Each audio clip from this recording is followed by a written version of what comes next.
bienvenidos. Ahora sí Bienvenidos, muchas gracias por venir al Pint of Science edición Sagunto. Estamos muy contentos de que esta sea la primera vez que se hace el Pint of Science en Sagunto y esperamos que no sea la última y que dure muchos años.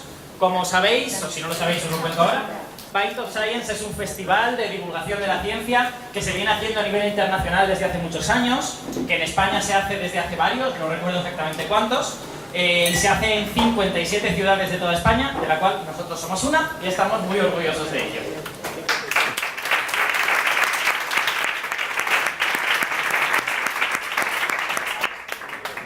Bueno, si queréis seguir al festival en sus redes, pues aquí tenéis todas las cosas, y si queréis tuitear y debéis tuitear, tenéis que usar estos hashtags, yo ya lo he usado, ¿vale? Y lo vamos a hacer durante toda la tarde, así que por favor no os cortéis y colapsad la red de Pint of Science Sagunto y Pint of Science España, por favor. Aquí tenéis a nuestros patrocinadores, ¿de acuerdo? El Pint of Science España está patrocinado por FMC, por la revista Investigación y Ciencia, que si no la conocéis es una revista muy interesante, de alta divulgación de la ciencia, y por Vadillo Asesores. Y luego aquí en Sagunto tenemos el patrocinio del Ayuntamiento de Sagunto, y en concreto de la Regidoría de Cultura y Educación, también de Fertiberia, y colabora con esto la Asociación Sapiencia, a la que yo pertenezco, por ejemplo, que somos parte de la organización aquí, somos colaboradores, y también el pub en el que ahora mismo nos encontramos. Muchas gracias por prestarnos vuestras instalaciones y por el compromiso con la ciencia, hombre.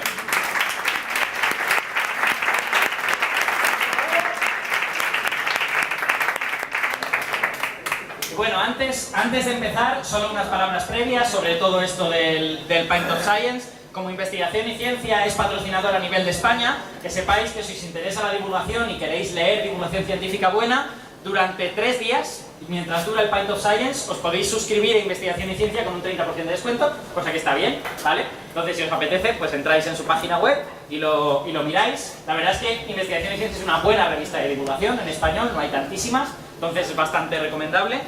Y también, si queréis, podéis participar en un concurso que se ha organizado, que se llama el Reto Hanti, que consiste básicamente en que te bajas una aplicación, te haces una foto mientras estás en el Pint of Science, la subes y se participa en una especie de sorteo de 3 gafas de sol de estas, que si os gusta la gafa de sol, pues nada, básicamente.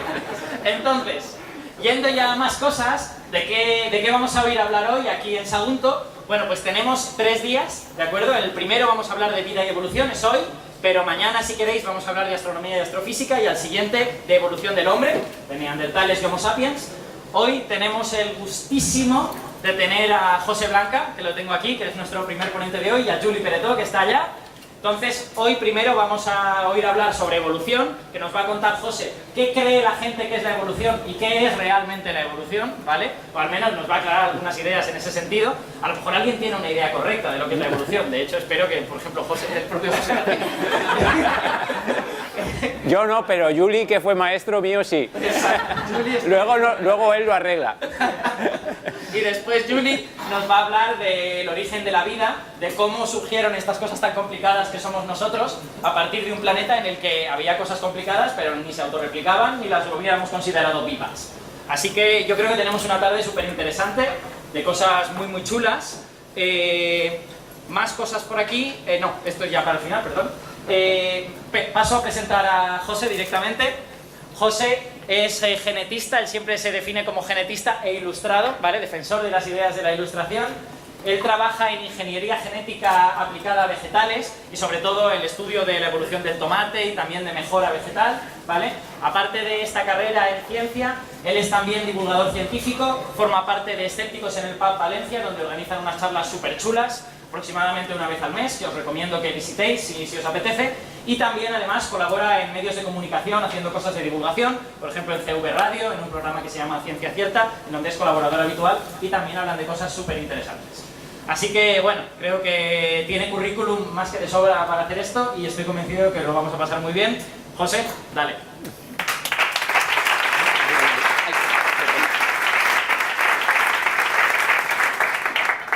Bueno, espero que os guste. Hoy de lo que vamos a hablar es sobre... A ver, ¿esto cómo va? Así. Hola. No, sí, ahora, aquí. Ahí. Vale. Pues hoy vamos a hablar sobre evolución. Sobre lo que la gente cree sobre evolución y sobre algunas ideas de cómo funciona realmente la evolución, porque no es un proceso, ya veréis, tan trivial de entender. Es importante entender algo sobre evolución porque la evolución es muy importante en biología. De hecho, hay el nombre de un artículo científico que se llama Nada tiene sentido en biología si no es a la luz de la evolución, que hizo Dobzhansky, que es un señor muy interesante. Es un paper muy accesible, os recomiendo a todos si tenéis la oportunidad de leerlo porque realmente habla de por qué es tan importante la evolución y por qué sin evolución es muy difícil entender la biología, ¿vale? Es la teoría que da coherencia a prácticamente todo lo que se estudia en biología. Esto va un poco raro.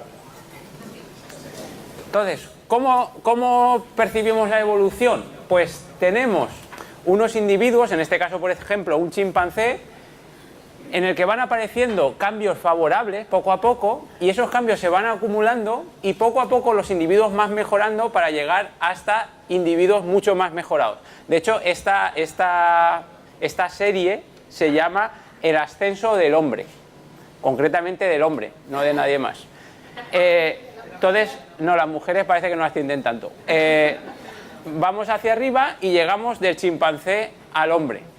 Y supongo que si seguimos avanzando, pues llegaremos, a lo mejor no a Son Goku, pero llegaremos mucho más lejos, claro, porque cada vez vamos más hacia arriba, por lo visto. Y además en ese proceso, las especies se van acoplando unas a otras y se llega a un equilibrio en el que todo está en armonía en la naturaleza, ¿vale? Parece ser que eso es a donde tenemos que llegar. Bueno, pues como dijo Skywalker en la última peli de Star Wars, dijo, impresionante, cada palabra de esta frase es errónea. Todo esto que he dicho es mentira. La imagen del ascenso del hombre es una imagen que odio profundamente y que casi todo el mundo que trabaja en evolución le desagrada, esto de ver la evolución como un ascenso lineal desde unas criaturas inferiores a unas criaturas superiores. Esto ya lo veremos ahora que no es así. Ni es lineal, ni es un ascenso continuo, ni mucho menos. Esto se parece mucho, en la cultura popular está en todas partes. De hecho, esto es un ejemplo de los Pokémon. A mí me gustan mucho los Pokémon.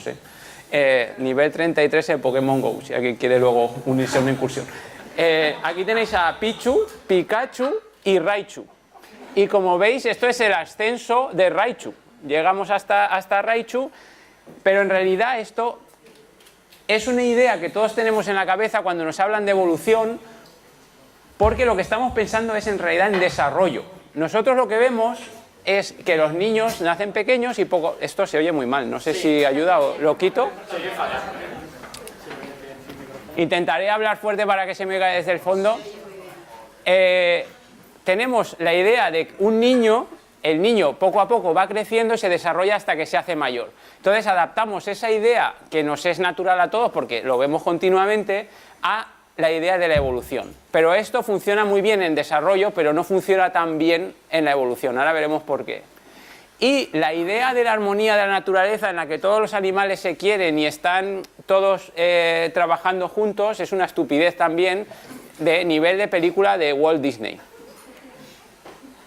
Ahora veréis que esto del equilibrio de la naturaleza tiene un poco más. Esta era la portada alternativa, me recomendaron que si ponía esto, que no lo pusiese porque claro, igual la gente se asustaba, ¿vale? Y hoy de lo que vamos a hablar es realmente de cómo funciona la evolución. Muy bien. Esto es genética de poblaciones e inferencia bayesiana en filogenia. Está bien que en divulgación no se hagan estas cosas porque yo no sabría cómo explicarlo. No, vamos a explicarlo un poco, pero lo que sí que es importante es que os quedéis con la idea de que la evolución es una idea sutil.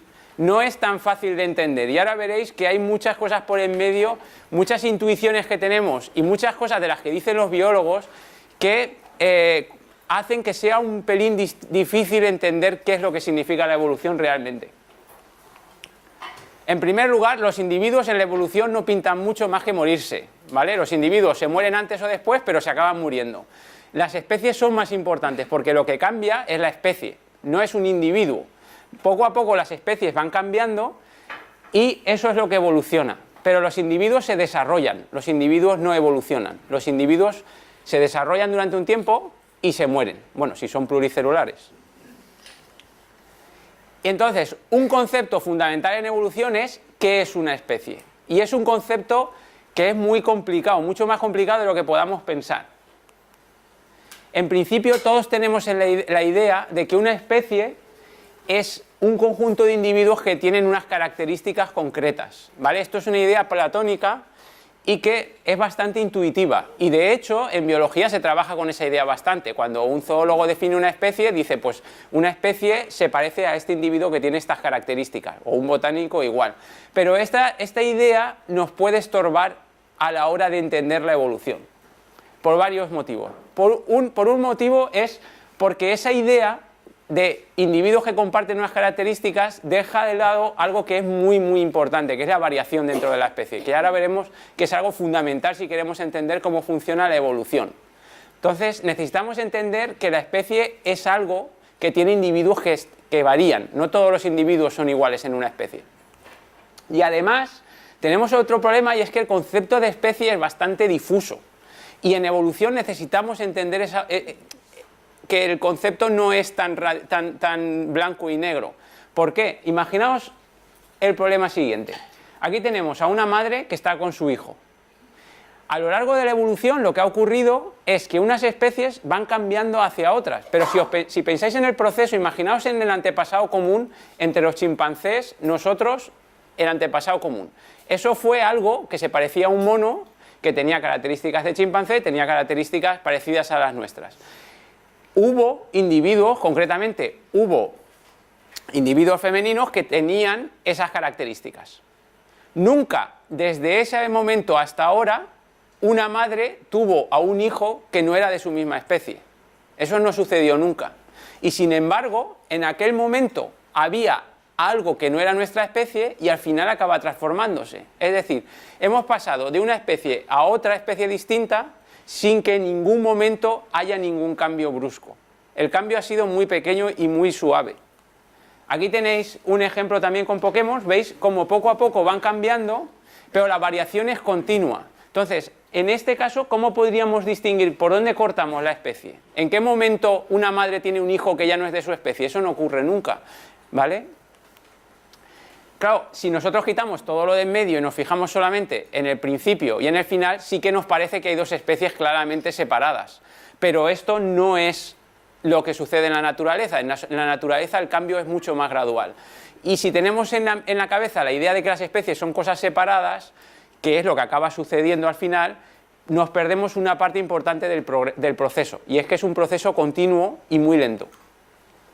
Este problema del concepto de especie no es algo que sea exclusivo de especie o de la biología. En biología es difícil definir gen, es difícil definir cualquier cosa prácticamente.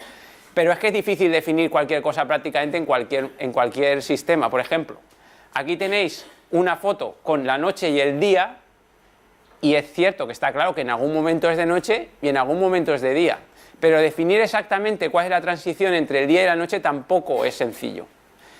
El asunto es que el mundo es muy complejo, hay mucha variación y nuestro vocabulario sirve para hablar del mundo y para describirlo, pero no es el mundo en sí. El mundo es mucho más complicado que nuestro vocabulario. Los informáticos tienen una frase que me gusta mucho que dicen: todos los conceptos gotean hasta cierto punto. Entonces, lo importante no es si la especie es un concepto que no gotee o no gotee, sino si es un concepto útil, ¿vale? Y si es un concepto útil, pues lo utilizamos. Pero cuando hablamos de evolución tenéis que tener en cuenta esto, de que unas especies pueden cambiar en otras de forma continua. Mientras que la idea que tenemos es que la especie tiene un ejemplar tipo y que todo lo que no sea como ese ejemplar es un error, ¿vale? Si eres como ese ejemplar, estás bien; si no eres como ese ejemplar, eres un error. Eso no es así. Las especies son un conjunto de individuos y es un conjunto variable de individuos. Eso es lo que define la especie, el conjunto de individuos. Y la variación es muy importante para la evolución. De hecho, sin variación no podría haber evolución. La evolución requiere que haya variación y que además la variación sea de un tipo concreto, y es que se herede. ¿Qué significa que la variación se hereda? Pues aquí tengo unas jirafas que luego la gente se ríe de los dibujos de las jirafas, no son míos. Yo las dibujaría peor. ¿Qué significa que la variación es heredable? Pues aquí tenemos una jirafa que es más alta y una jirafa que es más baja. Entonces, la jirafa alta tiende a tener jirafas más altas y la más baja tiende a tener jirafas más bajas. Cuando eso se cumple, decimos que la variación se hereda. pasa de una generación a la siguiente. Eso es un requisito indispensable para que haya evolución. Necesitamos variación y necesitamos que sea heredable. ¿Cómo aparece esa variación? Esa variación aparece por mutación, que es otro de los conceptos que son fundamentales para entender la evolución. ¿Qué significa la variación? Pues si digo la mutación, pues tenemos una jirafa y a partir de esta, con el tiempo acaban apareciendo distintos tipos, distintos mutantes. Y todos somos mutantes, porque todos somos distintos unos a otros porque tenemos unas mutaciones distintas de otros. Ahora, hay que tener en cuenta que la variación tiene una característica muy importante y muy difícil de entender para mucha gente en relación con la evolución. Y es que la mutación es ciega, no sabe lo que está haciendo. La mutación se da al azar. Es decir, si tú tienes una jirafa alta y le vendría bien a sus descendientes tener cuellos más altos todavía, eso no va a hacer que sus descendientes tengan mutaciones de cuello más alto. La mutación no sabe lo que está haciendo, la mutación hace las cosas al azar. Si la mutación afecta a la altura del cuello, lo que obtendremos seguramente es jirafas que tienen el cuello más bajo y jirafas que tienen el cuello más alto que la generación anterior. No hay una dirección, la mutación lo hace todo al azar, lo hace sin ninguna cabeza. Esto lleva a pensar a mucha gente enseguida, entonces me estás diciendo que la evolución ocurre al azar. Ahora veréis que eso no es así. ¿Cómo funciona esto a nivel molecular? Pues a nivel molecular las mutaciones se dan en el ADN normalmente, en las especies que tienen material genético en el ADN o en el ARN, si es en el ARN, pero igual nos da, son 4 letras que van una tras de otra y de una generación a la siguiente se tienen que copiar todas estas letras. En el caso de los seres humanos son 3.000 millones de letras. ¿Qué es una mutación? Pues una mutación es que en esos 3.000 millones de letras a veces se equivoca la maquinaria que copia y pone una letra que no toca. Eso es una mutación. Y eso ocurre al azar. No hay en la naturaleza un mecanismo que diga dónde se tiene que poner una letra distinta. Y además, aunque lo hubiese, tampoco es fácil saber cómo una letra afecta al final a cómo vive el individuo o cómo es. Entonces, estas mutaciones se dan al azar. Y la pregunta entonces es, ¿cómo puede funcionar la evolución si la mutación es ciega?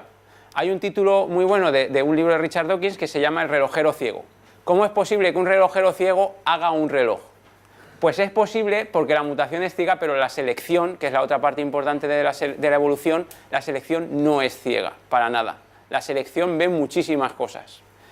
Y lo hace matando, básicamente.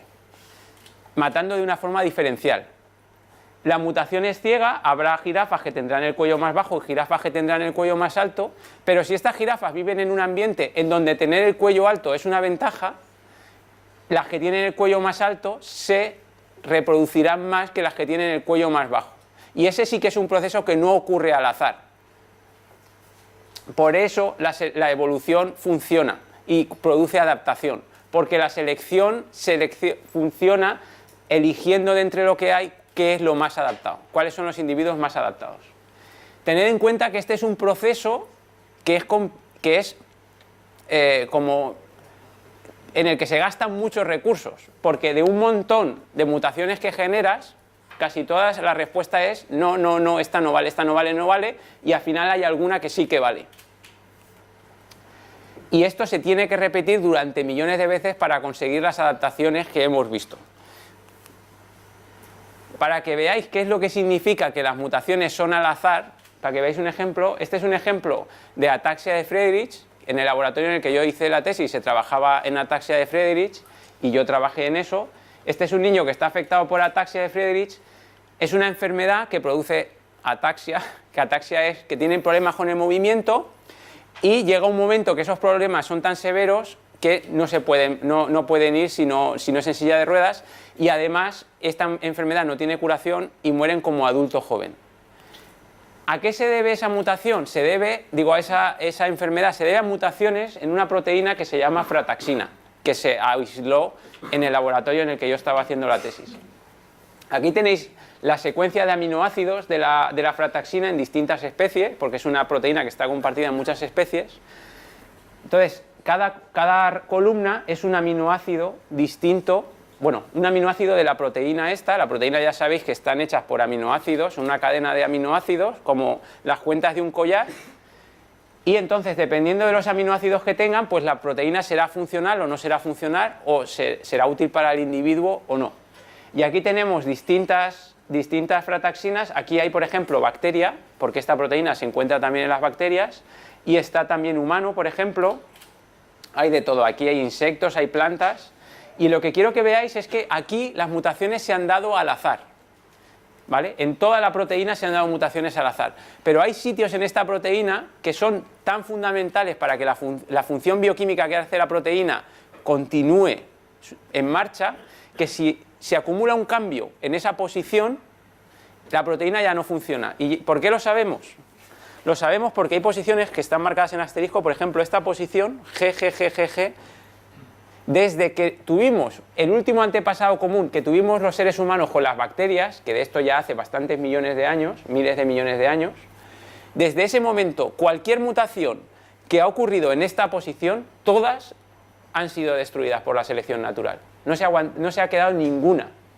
Pero la mutación es al azar, no significa eso que aquí no han habido mutaciones, significa que todos los individuos que tenían esta mutación han desaparecido y no han dejado descendencia, todos absolutamente, ¿vale? La selección es un proceso extraordinariamente cruel, no tiene misericordia. Si hay algo que no funciona lo suficientemente bien, es destruido.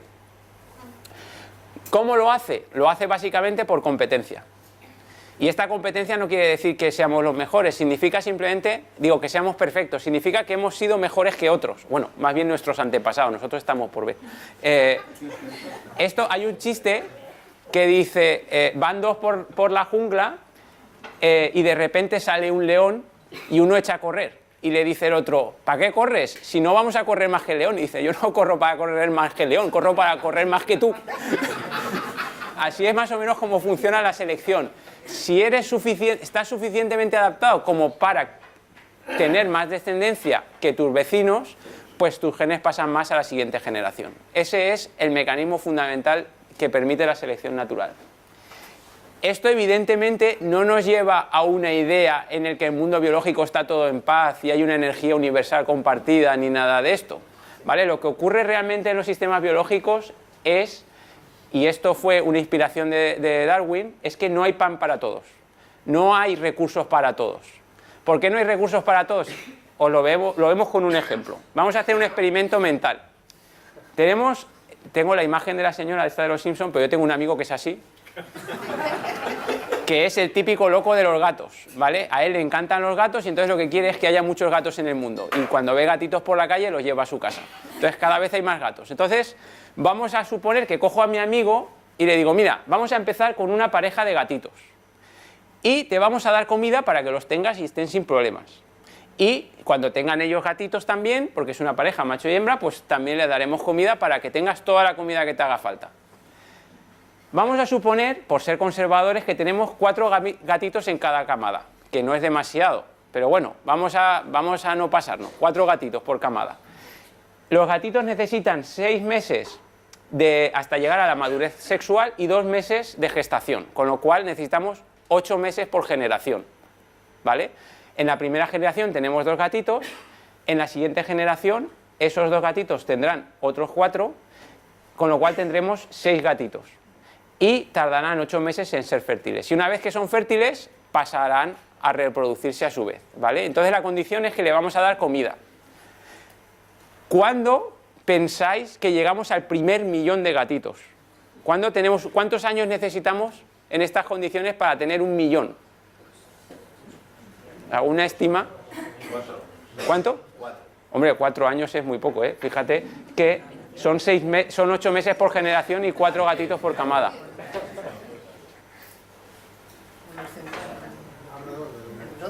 12 años. En 12 años, si le damos suficiente comida, acabaremos teniendo 1 millón de gatos.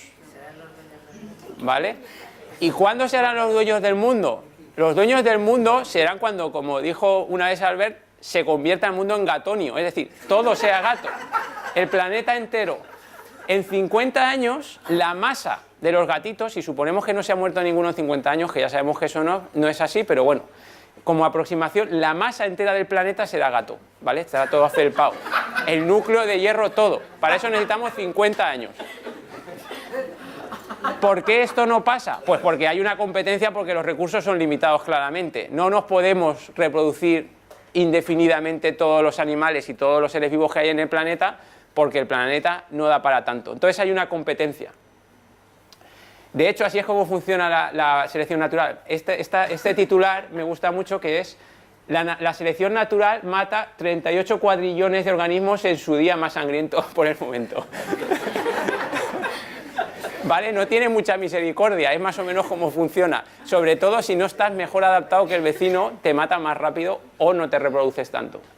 Entonces, ¿cómo funciona realmente el asunto? Pues ya hemos visto que necesitamos variación heredable que se genera por mutación al azar y necesitamos selección, y una vez que tienes estas dos cosas, se da la evolución. Y ni siquiera hace falta que sea un sistema biológico esto. Julia antes estaba hablando de evolución cultural. Si esto se da en la cultura, tienes variación que se hereda y selección, vas a acabar teniendo evolución. Esto es el proceso evolutivo realmente. Entonces, de esta manera, el relojero ciego acaba lo que Dawkins llamó escalando el monte improbable. Tenemos que llegar a un lugar muy improbable, que es un gato que sabe cazar, que sabe amamantar a sus crías, que sabe limpiarse, que tiene un cepillo en la lengua para quitarse los pelos sueltos, ¿vale? Todo eso es muy improbable. ¿Cómo se ha llegado? Pues por este proceso. Os lo vuelvo a resumir. Con las jirafas partimos de una población de jirafas y tenemos una cosa que los biólogos llaman precesión selectiva. Es decir, si las jirafas tuviesen el cuello más alto, tendrían acceso a más comida. La mutación genera variación. Al principio, imaginemos que tenemos todas las jirafas iguales. La mutación genera variación al azar. Hay jirafas que tendrán el cuello más alto, jirafas que tendrán el cuello más bajo. Las que son más bajos no tienen tanta comida, se reproducen menos, con lo cual en la siguiente generación los cuellos tienden a ser un poco más altos. Y si esto lo repites muchas veces, al final el cuello de la jirafa acaba creciendo. Así es como funciona la evolución. Y ahora, un par de cosas para puntualizar. Una, yo estoy hablando todo el rato de selección. Selección no es la única selección que existe, la selección natural. Hay otras selecciones, no me voy a meter, está selección sexual, por ejemplo, pero para no complicar la charla nos limitamos a la selección natural. Otra es que la selección no es la única fuerza evolutiva, ¿vale? Este es Kimura. La evolución neutral es muy importante en biología, sobre todo para los que estudiamos historia, pero tampoco me voy a meter en cómo funciona la variación natural, neutral, porque también se nos va la cosa de las manos. Y otra es que la gente se empeña mucho en que Darwin estaba equivocado. Darwin estaba equivocado como si fuese una gran cosa. Todos los biólogos saben que Darwin estaba equivocado. Lo que os he contado aquí no es lo que dijo Darwin. Darwin propuso cómo funcionaba la evolución, más o menos como os la he dicho, pero por ejemplo no tenía ni la más remota idea del proceso de cómo se heredaba la variación. Y de hecho hizo una propuesta de cómo funcionaba la variación que no era lo que realmente sucede, pero es que ni siquiera era compatible con su propia teoría bien. Entonces, Darwin se equivocó en muchas cosas. No hace falta buscarle tres pies al gato. En las cosas en las que se equivocó, los biólogos ya le han dicho, esto no estaba bien, y lo han corregido. No es que este sea nuestro profeta y todo lo que ha dicho sea verdad. En otras muchas cosas acertó, y acertó muchísimo, y propuso un mecanismo que da coherencia a todas las teorías biológicas. Por eso se habla de Darwin, pero no porque tuviese razón en todo. Otra de las cosas que la gente suele quedarse, una vez que les explicas esto de que los recursos son limitados, es, pues entonces, darwinismo social. Tenemos que ir todos a por todos y aquí el más tonto hace relojes. Es verdad que una estrategia que funciona en biología es competir contra los demás. Por ejemplo, los parásitos. Aquí tenéis un ejemplo de un parásito muy majo, que es una avispa que pincha las larvas dentro de otra, de la oruga de otro animal, y las larvas salen y se la comen. Esto de dentro son larvas que se han comido al otro. Y esto es verdad, se da mucho en biología, pero no es la única estrategia que funciona. Muchas veces es más interesante para los seres vivos colaborar que competir. ¿Por qué? Hay modelos matemáticos distintos, pero este es bastante fácil de entender. Cuando dos seres vivos tienen que decidir si colaboran o no, una de las cosas que pueden tener en cuenta es que muchas veces si tú colaboras, acabas teniendo un beneficio mayor que si no colaboras. El problema es que te traicionen, ¿vale? Os lo pongo, por ejemplo, con unos animales que colaboran mucho, son un ejemplo en biología, por lo que colaboran son los vampiros. Los vampiros existen de verdad, ¿vale? No llevan capa, son así, feos, pero son unos murciélagos que beben sangre. Entonces tienen el problema, son muy chiquitines y necesitan beber sangre todas las noches. Si no beben sangre, no aguantan bien porque no tienen prácticamente reservas y se pueden morir muy fácilmente. Entonces, la apuesta que pueden hacer es, yo no colaboro con nadie, me voy a vivir a mi rollo y ya está. Claro, el problema que tienes es que como es bastante difícil encontrar víctimas, si no encuentras víctimas esa noche, si pasan un par de noches sin comer, te mueres. La estrategia a la que han llegado es, vamos a salir todos a buscar sangre, algunos encontrarán y otros no. Luego volvemos y cuando volvamos, los que han encontrado sangre la vomitamos encima de los otros, para que los otros coman. Si esto es una delicia para los vampiros. ¿Por qué esto funciona? Esto es una estrategia de colaboración. No para las vacas de las donde sacan la sangre, pero para los vampiros es una estrategia de colaboración. ¿Por qué? Porque les va mucho mejor hoy por mí, mañana por ti, que ir cada uno a su rollo. Claro, aquí el problema es que te salgan egoístas que dicen, yo voy a hacer como que colaboro, pero cuando me toque a mí el día voy a decir que yo no he comido nada, ¿vale? Entonces, hay unos modelos matemáticos y hay estudios en donde esto se ha estudiado dependiendo de la ecología de la especie, dependiendo de cómo empieza, bueno, es muy complicado, pero al final a veces se acaba llegando a que los organismos son egoístas, a veces acaban llegando a que hay equilibrios, ¿vale? Y los seres humanos, por ejemplo, han tenido una estrategia que no es la única, no es la única en los animales, de mucha colaboración, aunque es verdad que los seres humanos somos especialmente altruistas y colaboradores. Aquí tenéis otro ejemplo de animal que colabora, esto es del Zoopark, del Biopark, perdón, se llama. Este bichito de aquí está vigilando por si viene un águila o un halcón o algo así a comérselos. Aquí no les va a pasar, pero él no lo sabe. Mientras los otros están haciendo sus cosas, están comiendo, están buscando, están haciendo su nido, ¿vale? Él está perdiendo el tiempo. En esto se turnan. Mientras está haciendo esto, está haciendo algo altruista por los demás, porque no se está dedicando a hacerse un nido o a comer. Esto es un nuevo ejemplo de colaboración. Esto es algo que funciona muy bien a pesar de que lo que intentamos es adaptarnos lo máximo posible, pero es que colaborar muchas veces es una estrategia adaptativa, ¿vale? Que no os quede la idea de que todos tenemos que matar a los demás. Además, otra de las cosas es que la evolución sí que es verdad que consigue adaptar y que consigue llegar a soluciones muy muy buenas, como por ejemplo poner un cepillo en la lengua de los gatos para que se cepillen, pero bueno, tampoco son tan óptimas las soluciones porque al final los animales se comen los pelos. Un ejemplo clásico de que el resultado final de la evolución no es el que habría hecho un diseñador es el del ojo de los mamíferos. Aquí tenéis el ojo de un pulpo y el ojo de un mamífero. En este caso el del ser humano. En los ojos ya sabéis que hay células que captan la luz. Lo normal es que si tú pones una cámara es que que te llegue la luz y pongas las células que captan la luz delante. Y el cableado que requiere esas células y las células que requieren, bueno, todas unas células que requieren para soportar todo esto, debería estar detrás, porque la luz llega por delante. Y así es como está en los pulpos. Pero esto no es como está en los mamíferos. En los mamíferos está montado al revés el sistema.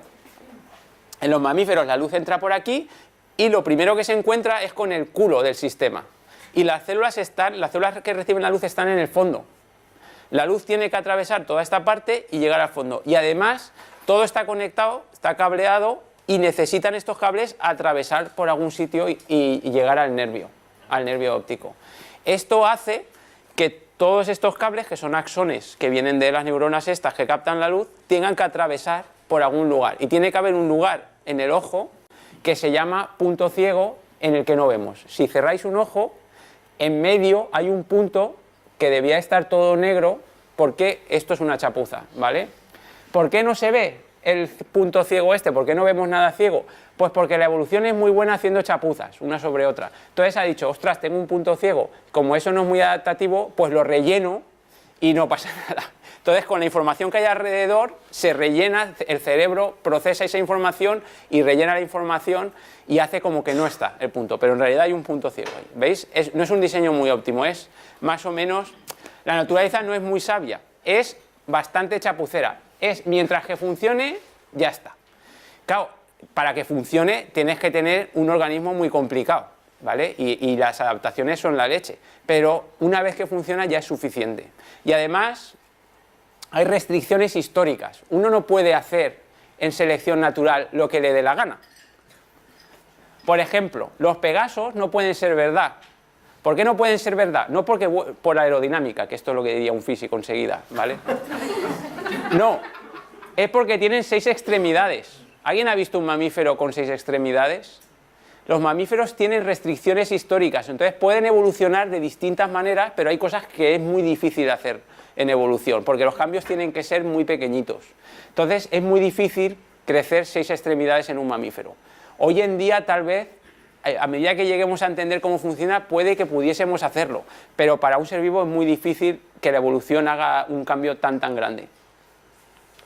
Y otra de las cosas importantes es que no vamos aumentando cada vez a mejor, así en un sentido abstracto hasta que llegamos a Son Goku. Eso no es así. Nos adaptamos a un ambiente concreto. La selección no tiene sentido si no es orientada a un ambiente. Por ejemplo, para este bichito es una adaptación poder hacer bolas de mierda, ¿vale? ¿Por qué? Porque vive en un ambiente en donde eso es adaptativo. Tú puedes pensar, joder, pues menuda adaptación, podía vivir de otra manera. Pero no, es que realmente para él él ha encontrado una estrategia y sus mutaciones le han llevado a adaptarse a esa estrategia. Y cada vez se ha perfeccionado más en esa estrategia y se ha convertido en un especialista de hacer bolas de caca, ¿vale? Pero eso no está mal, está tan adaptado como nosotros. Nosotros a un ambiente y él a otro ambiente. Siempre la selección natural se adapta a un ambiente.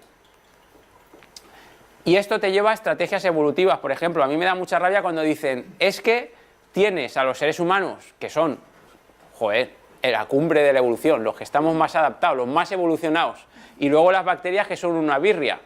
No, las bacterias están tan evolucionadas y tan adaptadas como nosotros. Lo que pasa es que ellas han optado por un nicho ecológico, bueno, no es que hayan optado ellas, sus descendientes se han ido adaptando a un nicho ecológico y viven de una manera determinada y hacen unas apuestas que funcionan. De hecho, es mucho más fácil que desaparezcan los mamíferos que desaparezcan las bacterias. Yo apostaría más por ellas que por nosotros. Y además es que tú no te puedes adaptar a todo, porque quien mucho abarca, poco aprieta, ¿vale? Es mucho mejor hacer distintas especializaciones para distintos ámbitos. La variación es más eficiente a la hora de adaptarse, porque si cambia un poco el ambiente, te puedes adaptar a un ambiente cambiante y además te puedes especializar en distintos ambientes. Sin embargo, si intentas que un organismo se adapte a todos los ambientes a la vez, vas a tener muchos problemas porque lo que le beneficie en un ambiente, en otro le perjudicará. Otra de las cosas que es muy equivocada es lo de pensar que vamos siempre a mejor, a mejor, a mejor, a mejor, a mejor. ¿A mejor qué significa? Mejor significa más adaptado. No es a mejor estéticamente para los seres humanos o a mejor en más complejidad. Los parásitos muchas veces evolucionan a menos complejidad. Este es un caso que sucede mucho en animales que se adaptan a vivir en cuevas. Por ejemplo, pierden los ojos. Que uno puede pensar, ostras, perder los ojos no mola mucho. Pero claro, si vives en una cueva, estás ciego. ¿Para qué necesitas los ojos? Los ojos requieren una maquinaria que si se pierde no pasa nada, porque viven en una cueva en donde no hay luz. Entonces, la selección no te lleva hacia arriba en un sentido estético como en el ascenso este del hombre que veíamos desde chimpancé a ser humano. La evolución, además, funciona, pero dado el resultado de cómo va, ya os podéis imaginar que funciona solo porque tenemos mucho tiempo para que funcione, porque este proceso de hacer mutaciones al azar es como un proceso muy a lo loco. Entonces acaba funcionando, pero porque hemos tenido muchísimo tiempo para adaptarnos. Aunque bueno, en realidad en tiempo geológico no es tan lenta. Entre el antepasado común de los chimpancés y los seres humanos hay unos 5 millones de años, que para pasar de una cosa que era más o menos intermedia a un chimpancé y un ser humano, 5 millones de años tampoco es tan... Geológicamente no es tan rápido, no es tan lento. Incluso se pueden hacer cambios mucho más rápidos. De esto a eso hemos pasado en 35.000 años. ¿Vale? Y esto se ha conseguido por selección artificial. No es selección natural, pero el mecanismo es básicamente el mismo. Lo único es que son los seres humanos los que seleccionan. Entonces sí que puede ser más o menos rápido, pero rápido es de este orden, que en tiempo geológico es muy rápido. Y por último, para acabar, la evolución no es una línea ascendente, ni siquiera es una línea, ¿vale? Es más bien, se van produciendo ramificaciones en un árbol, ¿vale? No es que los chimpancés hayan dado lugar a los seres humanos, sino que un antepasado dio lugar a dos líneas, una de las cuales llevó a los chimpancés y otra a los seres humanos. Esto es lo que pintó Darwin cuando se le ocurrió la idea, fue este árbol y puso I think, yo pienso esto. Esto es lo que pensó cuando se le ocurrió la idea de que las especies aparecían y se iban creando ramas en un árbol que se iban diferenciando en distintas especies. ¿Por qué pasa? Pues el ejemplo típico, que es uno de los ejemplos que estudió Darwin, es el de los pinzones de las Islas Galápagos, en donde una especie que vino del continente se adaptó a vivir en distintas islas de distinta forma, en distintos nichos ecológicos, y eso hizo que cambiasen. Es decir, una especie se convierte en varias, ¿vale? Es un árbol, la evolución, no una línea. Aquí tenéis el árbol de los seres humanos, que es un árbol muy complicado, que todavía estamos elucidando, no está completamente claro, de vez en cuando se encuentran nuevas cosas y se reordena un poco, pero vamos, más o menos la idea general del árbol es esta, y esto, como veis, no es una línea ascendente hacia la gloria del ser humano. Claro, si uno pinta aquí, justamente tus antepasados sí que forman una línea, pero eso es una forma muy artificial de verla. En realidad lo que ha ocurrido es un árbol. Entonces, esta es la última diapositiva ya. Cada vez que piensas en la evolución como una línea ascendente, Dios mata 10 millones de gatitos. Esto lo dijo Darwin al final, en el último capítulo del origen de las especies. Así que, por favor, no volver a hacerlo. ¿Vale?